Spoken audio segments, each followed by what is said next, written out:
हमें रहते कि टूटे की डबल खिड़की हमें झूठ झूठ लगे पता नहीं सारी भी जो है ना इस गाने में क्या जादू कर दीजिए कि ये जो है ना हम बार बार जो है ना रिजेक्शन देने पर जो है ना और अपडेट देने पर हम मजबूर होते रहे।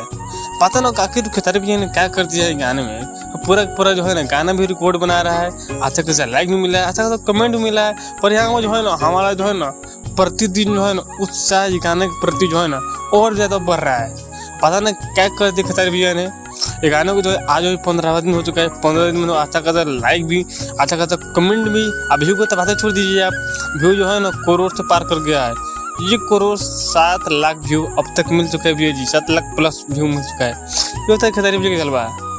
अब मेरा ही जो हम को यार थोड़ा जो है अफसोस की बात कहीं ना कहीं जो है हम जो वीडियो नहीं बना पाए इसके लिए सॉरी। आगे मिलते हैं कल पूरे जो है वीडियो जो है ए टू जेड जानकारी लेकर। और सारे विजय जो है आज वाइफ जो है चंदा देवी जी आज गाड़ी चला रही थी, उसके बारे में डिटेल में जानकारी देंगे। आगे मिलते हैं नेक्स्ट वीडियो में। आप लोग चाहे रहिए, खुश रहिए, मस्त रहिए और डील डबल खिड़की गाने में भरपूर प्यार देते ही जय हो।